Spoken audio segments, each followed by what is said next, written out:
मैं एक ऐसी मतलब एस्पिरेंट हूँ जिसने पढ़ने के लिए ना भगवान जी के सामने ना जाने किस कदर गिड़गिड़ाई होगी मैं कि भगवान जी इसको मैं रख लेती हूँ। नहीं पकड़े रहिए, कोई दिक्कत नहीं है। अच्छा। अभी आप जिन महिलाओं को सुन रहे थे वो यहाँ पे बच्चों का प्रोटेस्ट में मनोबल बढ़ाने आई हैं। जैसा इन्होंने अभी हमें बताया, हम इस वक्त जयपाल सिंह मुंडा स्टेडियम में है।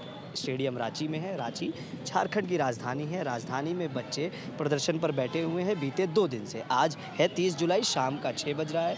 मैम, क्या नाम है आपका? जी नमस्कार, आपके चैनल के सारे दर्शकों को मेरे तरफ से झारखंडी जोहार है। धन्यवाद। नाम क्या है? मेरा नाम नीतू कुजूर है। कहाँ से आई हैं मैम? मैं यहाँ झारखंड में रांची में ऐतिहासिक जगह है मुड़मा, वहाँ की रहने वाली हूँ। जी। क्या करती हैं आप मैम? अभी मैंने एक एनजीओ रजिस्टर्ड कराया है, पुनर्निर्माणम फाउंडेशन, और सोशल वर्कर के तौर पे अपने आप को डेवलप करना चाह रही हूँ। जी। तो मैम, आप इस प्रोटेस्ट से जुड़ी हैं, क्या कहना चाहती हैं, कैसे देख रही हैं इसको? सर, मुझे तो लगता है कि मुझे जेपीएससी का प्रोटेस्ट या इस तरीके का विद्यार्थियों का प्रोटेस्ट जहाँ भी होगा ना, मुझे होना चाहिए, क्योंकि मैं जितना बेहतर तरीके से इनके प्रॉब्लम को, इनके भावनाओं को समझ सकती हूँ ना, मुझे नहीं लगता है कोई और समझ पाएगा। That's why I am here. मतलब आपने क्या जेपीएससी की तैयारी की है? जी हाँ, मैंने 3rd जेपीएससी से लगातार 3rd से लेकर 7 जेपीएससी तक मैंने पीटी क्वालिफाई किया। और मेरे लाइफ में एक्चुअली 3rd जेपीएससी मेरे लाइफ का टर्निंग पॉइंट बना। मैं वो स्टूडेंट हूँ कि मुझे 5th जेपीएससी में chairman sir DK Srivastava sir, मैं इंटरव्यू तक गई थी, तो उन्होंने मुझसे कहा था, आज तक किसी ने मुझे बताया नहीं है कि किन्हीं को बोर्ड एक्सीलेंट बोली होगी। मुझे 2 बार उन लोगों ने मेरे लिए क्लैप किया था और बोला था मेरे नाम लेकर के, Neetu you are so excellent.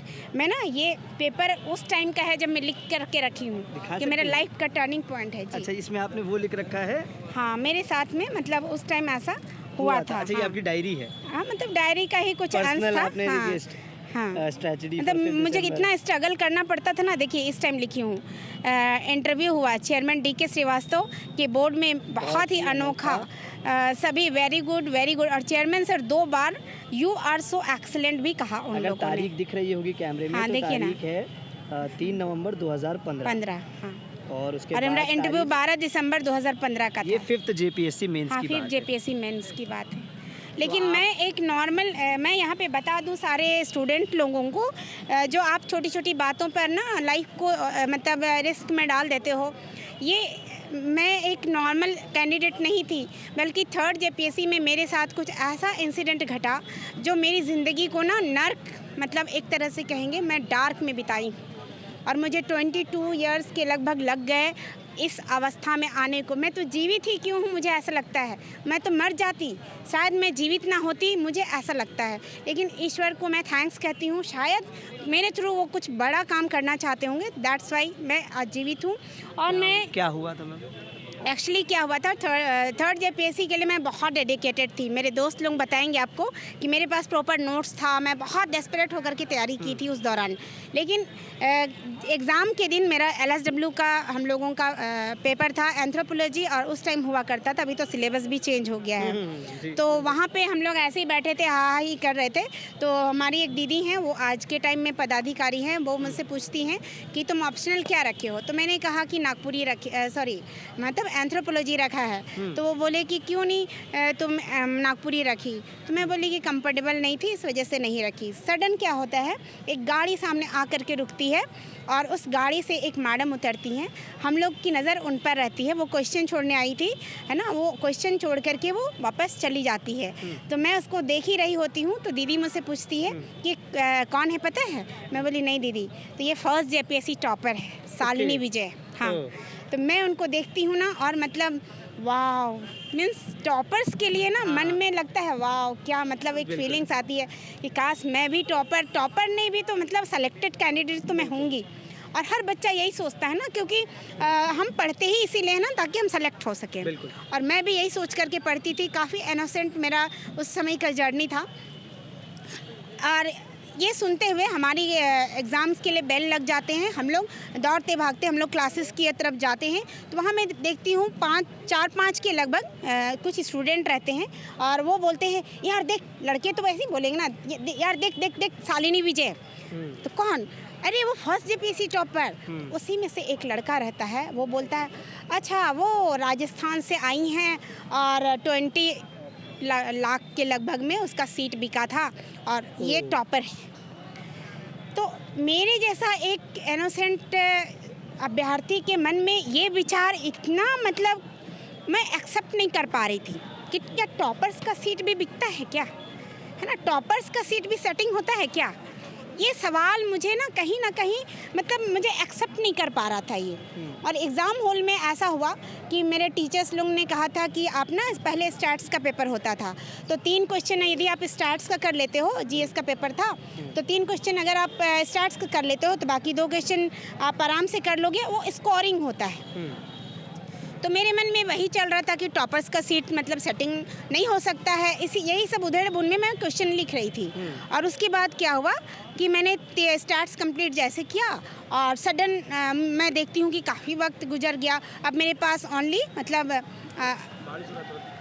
और संक्षिप्त बोलिए, बारिश हो रहा है। हाँ वही होता है। फिर मैं अचानक वो देखती हूँ, उसके बाद क्या हो गया कि मैं ना ब्लैंक हो जाती हूँ, है ना, बहुत खतरनाक वो बात पेपर की खरीदने वाली आपके मन में घर मेरे मन में वो घर कर जाती है। एक छोटा सा मैसेज किसी को इतना लाइफ मतलब एक्सपॉइल कर सकता है। मैं आपके माध्यम से ये बता देना चाहती हूँ, मुझे शायद उस वक्त कोई सपोर्ट मिलता, है ना, कोई मेंटोर होता, मेरा गाइड करता, या कोई मनोचिकित्सक के पास में जाती या ले जाया जाता तो आज मैं DYSP होती। क्योंकि मैं 2 बार इंटरव्यू तक गई हूँ। और उसके बाद फिर आपने एग्ज़ाम एग्जाम नहीं दिया? नहीं, फिर मैंने 6th वाले की फिर से तैयारी की। मतलब वो एग्ज़ाम तो खैर मेरा एक्सपॉइल हो गया। उसके बाद मैंने दरोगा इंटरव्यू मैंने क्लियर किया। उसमें भी क्या हो गया, धांधली हो गया, 123 वालों को ले लिए लोग और हम लोग 160 नंबर ला करके भी बाहर रह गए। आज वो लोग 123 वाले नौकरी कर रहे हैं और हम लोग हाई कोर्ट से सुप्रीम कोर्ट और सुप्रीम कोर्ट से हाई कोर्ट हम लोग लड़ रहे हैं। हमारे दोस्तों को आज भी लगता है कि हम लोगों का सिलेक्शन, हम लोगों को सरकार ज्वाइनिंग देगी, है ना। तो यही सब है, बहुत सारा दर्द तो है। आप इन बच्चों का दर्द समझ सकते हैं, जी आपसे बेहतर इन मेरे बच्चों से का- बेहतर कोई नहीं। और बच्चों को मैं बता देना चाहती हूँ कि आपको आज के सिनेरियो में पढ़ाई भी करना होगा, प्रोटेस्ट भी करना होगा और अपना माइंडसेट को एकदम पॉजिटिव करना होगा, मोटिवेटेड रहना होगा, तब आप लाइफ में सक्सेस कर पाओगे। जी धन्यवाद। एक और बात कहनी थी आपसे कि क्या आपको नहीं लगता बड़ा देर हो गई झारखंड के युवाओं को जागने में? अगर आप तीसरे JPSC से बता रही हैं कि लगातार जो है इस तरह की बातें आती रही, तीसरे नहीं, सॉरी, फर्स्ट JPSC। जब मैंने हाँ, कहा ठीक कि है, शालिनी विजय, आज मैं बता दूं, शालिनी विजय उनकी मदर जो कि बोकारो DAV की प्रिंसिपल रह चुकी हैं और उनके भाई IRS थे, वो 3 लोगों ने 25 में सुसाइडल अटैम्प्ट किया है, वो आज जीवित नहीं है ना। तो ये बताना आपके चैनल के माध्यम से बहुत ज़रूरी है कि हम सक्सेस के पीछे भागते हैं, समृद्धि के पीछे भागते हैं, लेकिन उन्हें देखो, आप इतने सक्सेस व्यक्तित्व होने के बावजूद क्या ज़रूरत था कि उन्होंने सुसाइड किया। तो your life is so important. अपने ज़िंदगी को सेव करते हुए लाइफ को आपको, क्योंकि ये ज़िंदगी आपको एक ही बार मिलेगी। आपका ये मैसेज तो क्लियर है कि जी। माइंड को पॉजिटिव रखना है, पढ़ना है जी। और प्रोटेस्ट भी करना है। जी।